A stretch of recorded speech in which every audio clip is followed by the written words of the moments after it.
Full disclosure, I didn't really prepare the slides too much. Those are slides from a presentation that I did last month at the Torque conference. So it was very focused on aerodynamics, and there's a lot of experts in aerodynamics in the room. I'll skip a couple of slides just to be in time and to leave time for questions. So this is work about the blade element momentum formulation of OpenFAST. Blade element momentum is the aerodynamic theory that is behind all of the design codes that you use to design wind turbines. So that's really the core theory that we use. And OpenFAST is an open source simulation software that that is developed by NREL. It's open source, and it can model wind turbine aerodynamics, structural dynamics, hydrodynamics, all the multi-physics aspects of wind turbines. This is work that I've done with my colleague Jason Youngman from NREL. I used to be at NREL, and Envision Energies, which is a company, a Chinese company that we collaborate with. They have an office in Boulder, Colorado. Anyway, what I want to say is this is work, what I'm presenting here, those improvements to the blade element momentum formulation. They are also to some extent due to the work of Glauert. If you never heard of Glauert, he did a lot of work in the 1930s about wind turbine aerodynamics. So he's one of the grandfather of wind turbine aerodynamics. Before that, I am now since February at UMass, University of Massachusetts. And this is where it is in the US. I'm zooming in here. You have Boston. Boston that is 2 hours away. New York, there is maybe 4 or 5 hours south. And I'm going to tell you a ton of it. First of all, I'm going to pick someone who knows how to spell Massachusetts. I'm going to pick someone. You know it? No one cheating. I don't know. You go. Whoa. Someone else? Okay, you're next. You can try.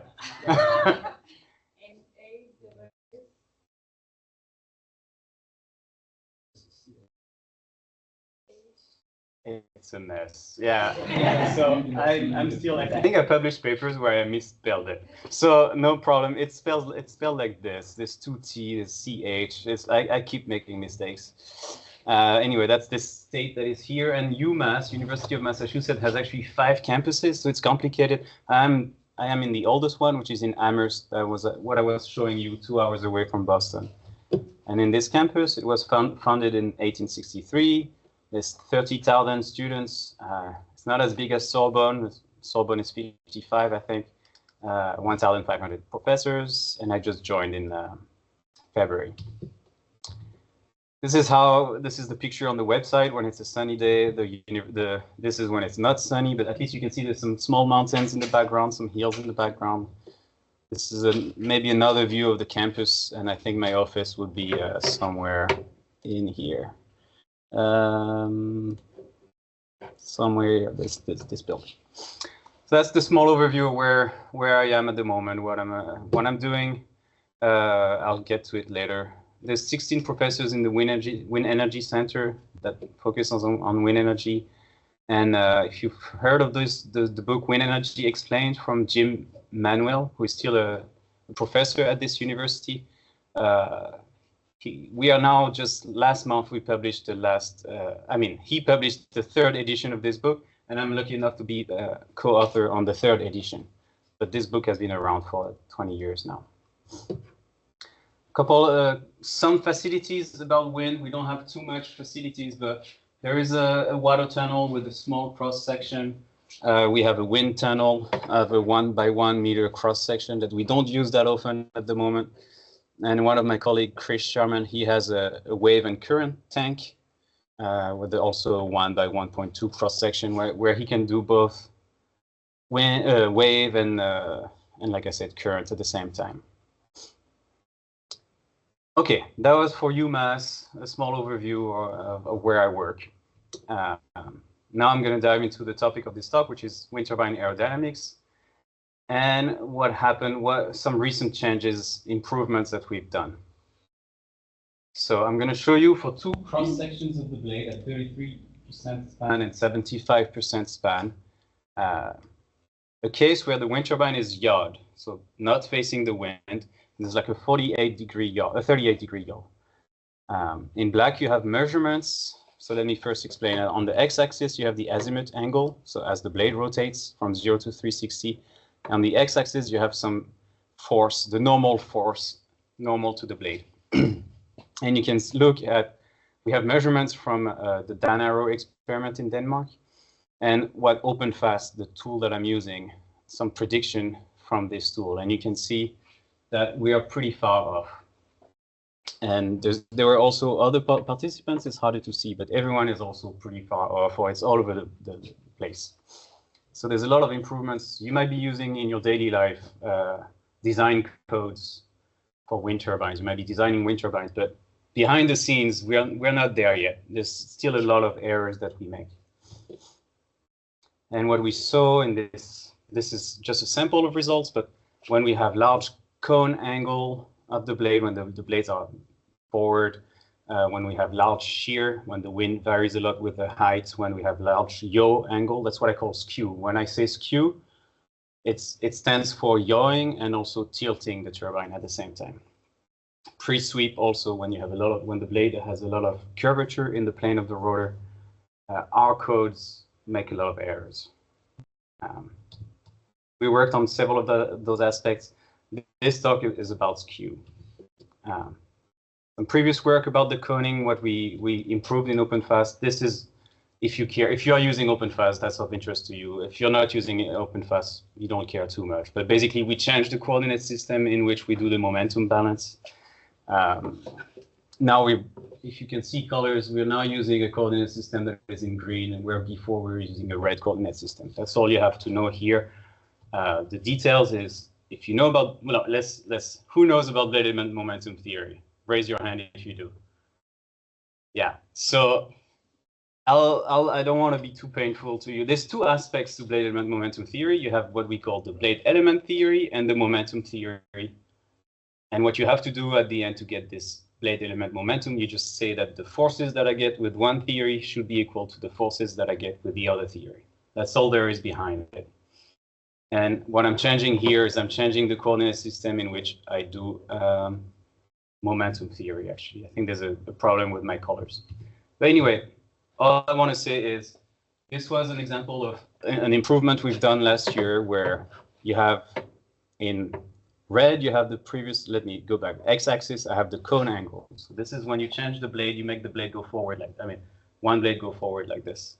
So if you change this angle, and the reason we do this when we design wind turbines is because the wind is going to flex the blades backward. The forces from the wind is going to bend the blade backward. And we don't want the blade to, as they bend, we don't want them to hit the tower. So that's why if you look at a wind turbine that is not spinning when there's no wind, you'll see that we have this coning angle, the blade are kind of pointing forward. So here I'm sweeping on the x-axis, I'm doing a lot of crazy coning angle from -50 to 50. So it's very challenging.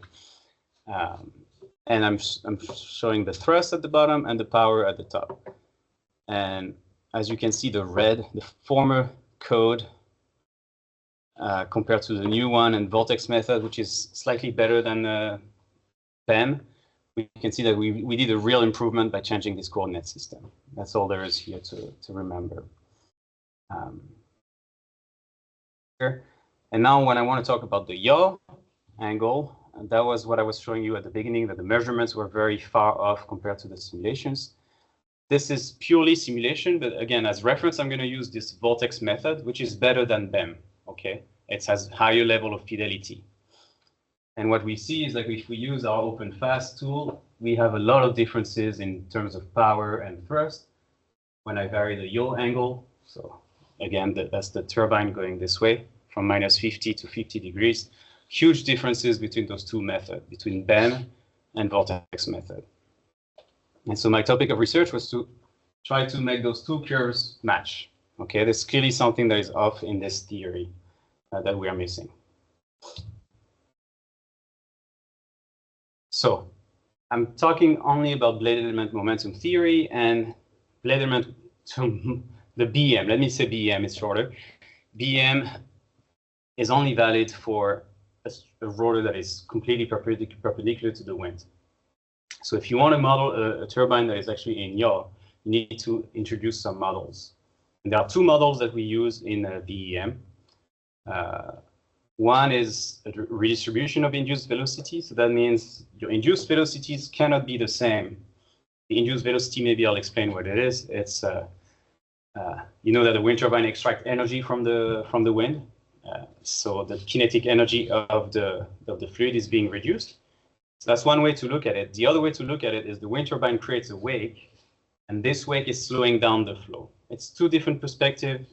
One is the vorticity perspective, the other one is the momentum perspective. But basically, each time you have a wake, you have this induced velocity that comes with it. Just like for an airplane, you have the downwash, if you ever heard of the downwash of an airplane, or like the tip vortices of the airplane. Anyway, so induced velocities cannot be constant in the rotor plane when you are in yaw. So we need to adjust for this. And the second thing is we need to adjust for the momentum when you do conservation of momentum. I forgot how it's called in French, but there's some correction that we need to do because now the flow is not perpendicular to the rotor. So here what's interesting is one of the two aspects was in OpenFAST, the other one was not. So that's the whole thing behind my talk. OpenFAST was missing one of the two models that exist for wind turbine in skew. So we had to do some digging, and if you, depending on the time I have, let's see, I don't know if I can do escape here. Let me try to see that, if I can draw something. Something that's quite interesting for if you're curious about wind turbines and stuff, like understanding if I have a rotor like this and the wind is coming this way. Hopefully you see this. Yes. Okay. Typically what the wake does, it follows mostly the wind direction like this. And a wind turbine wake, you might not have seen it, but it's mostly a helical wake. And if those helix are very close to each other, tight to each other, it looks like some rings. Okay, just like a tip vortex, the tip vortex of an airplane just look like what you see in the sky is like two big vortices behind the wing of an airplane. If the airplane was rotating, the wake would look like a helix. So here I'm kind of drawing the envelope of the helix, and like I said, if those helices they're very tight to each other, it looks more or less like rings. Whoop, something went a bit funny. Vortex rings that would look something like this. Sorry, it's hard to draw at the moment. And each of those rings are kind of pushing the flow. They are creating an effect that is pushing the flow, slowing down the flow. That's what I was calling the induced velocities. And so you can imagine if I just draw one of those vortex rings here, the effect that it has, it just creates some velocity like this, a small velocity like this everywhere. So if you combine the mean flow with those induced velocity, you get the relative velocity that the wind turbine experiences. And one thing that you can see is if each of those vortex ring creates a flow like this, what happens is this vortex ring here, now I'm a bit too thick. Well, let me just do this one. It's creating a bit of flow like this. And if I'm at that location, I'm going to get flow from here. I'm not going to get any velocity from here because there's no vortex ring here. Whereas if I draw a line like this point here is going to get induced velocity from all of those rings because they tend to do it perpendicular to the ring. So I'm going to have way more induced velocity here than here. Just because if I draw a line here, I cross less vortex ring. One way to say this differently is like behind me, I have less vortex rings, so I have less wake to push the flow, to slow down the flow. Okay, whereas here behind me, I have a lot of wake that's gonna slow me. And each of those wake elements, those vortex rings that I'm talking about, I'm trying to push the flow. So that's something that happens when you are in yaw. You have larger induced velocity on one side than on the other side. That's what I call the redistribution of induced velocities. There's a few people that knows how this is done, so I hope this can maybe help you. That's probably one of the key takeaway from today's talk. Hopefully, the way I presented this when I was at Torque, I was trying to advertise for people to come to do a PhD with me, so I could explain this better. And I'm going to go quickly. Basically, there's a way to model this redistribution of induced velocities. And nowadays, people only focus on this, what I underline in blue. But there's like so many other terms that you can come up with. And those are the terms I circled. It's a bunch of equations. And I thought it looked like the shoe of Peter Pan when I did this. And that's about it. That was if you remember, the skew models have two aspects. You have the redistribution of induced velocities and you have the momentum correction. And I'll explain just this real quick and then I'll jump to conclusions. In the classical, when the turbine is perpendicular to the rotor, this is the typical velocity that we have. We have the thrust force perpendicular to the rotor. We have the induced velocity that is going forward, and I have U0, the main wind speed. And this is how we have theories for this that looks pretty good. We have theories also for an airplane, so that this is completely different. Now I take the rotor and I rotate it like almost 90 degrees, 89 degrees. And then we know pretty well how to do theory of an airplane. We have the thrust force, which is the lift. And then we have the induced velocity that is the downwash that is going down. So a wind turbine in yaw is basically somewhere in between. So that's how Branlard came up with the model to correct what is the thrust, what is the relative velocity, what is the induced velocity. Branlard's purely empirically. There's no theory behind it. It says, I know how to do it when it's perpendicular. I know how to do it when it's a wing that is almost 90 degrees of yaw. So in between, it has to be somewhere in between. That's probably what I want you to remember next from the skew. So aspect number one is the induced velocities had to be different because there's less wake or more wake behind you. Aspect number two is you're in between two flow situations, so we can come up with a theory. And that's the theory that was missing in OpenFAST, and so we implemented it. And I'm going to go now to conclusions. This is it. So what we did basically is we implemented this second correction that I talked about, the fact that you have to change for the theory that the rotor is not perpendicular to the flow anymore. It's somewhere in between the wing. When you are yawing, it's somewhere in between. So we implemented this correction to the code OpenFAST. I write aerodyne here on the slide, but that's basically OpenFAST. That's just the aerodynamic module of OpenFAST. And yeah, the short answer is this really did it. So now we are very close to the vortex method. So that was really what was missing from this implementation. Problem solved, great. We also did 3D CFD, computational fluid dynamics, to verify that we were doing things correctly. And it seems to match. And if I go back to the results I had in the first slide, actually, there was no improvement at all. If you remember before, I had the red curve and I was comparing to the black dots. The green curve is basically on top of it. So there's more to be done. And so I went to ChatGPT, I asked for help. ChatGPT said it couldn't do it, so that's great. It still work for us. And my takeaway is, I think, if you remember, I told you like most of the code implements just one redistribution of induced velocities. There's like many other formulas. There's all those formulas that I circled. No one is doing this, is implementing this in their BEM code, and I think that's what we are missing right now. We need to redistribute the induced velocities better. To be more physical, if you want. BEM is just a model. It's not perfect. So there's more room for improvement. Because it's cheaper than computational fluid dynamics, that is way too expensive for design. So we still need to improve this BEM. That's the motivation. That's it. So yeah, thank you so much. Sorry if it was hardcore, but yeah, thanks.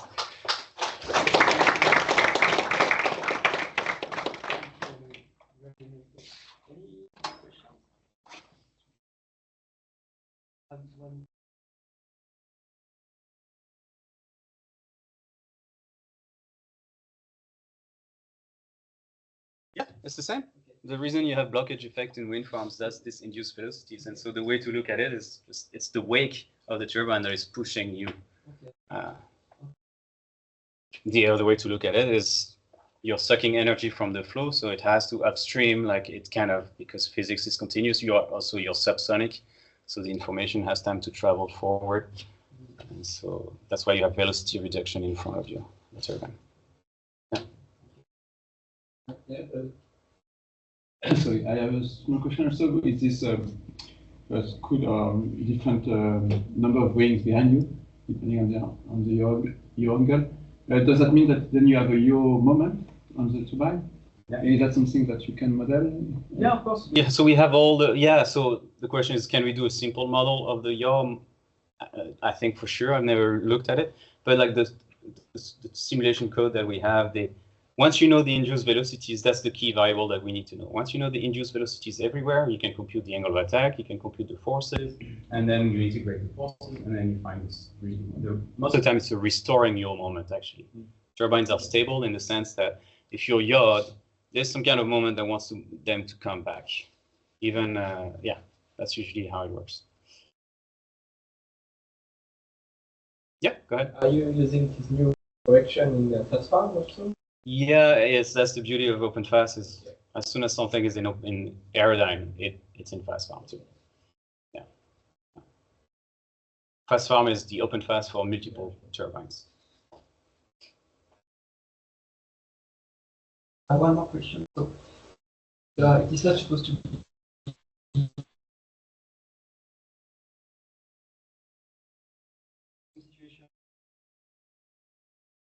Yeah, so it can happen that because you don't measure really yaw, you don't really know the direction of the wind, you have to guess it, you have to estimate it. That's what the controller of the turbine is trying to do all the time, trying to be aligned with the wind, but it's without measuring the wind with the LiDAR, it's very hard to know what is the wind direction. So sometimes you end up with big yaw offset. All the wind is so complicated that, yeah, all of a sudden you have a big gust coming from one side and you're in yaw conditions. And also more and more you hear in wind farms that people want to put turbine in yaw to maximize power output. So you yaw the first turbine, so then your weight goes on the side, and the turbine behind you is going to have more wind. Instead of having a full wake coming to you, because of the drawing I made, the wake comes to the side. So then you can maximize power output of the wind farm by yawing some turbines. Any other question?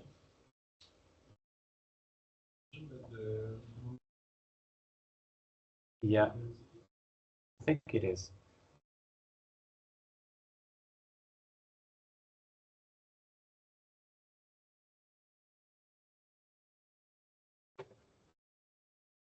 Yeah, it's a good challenge.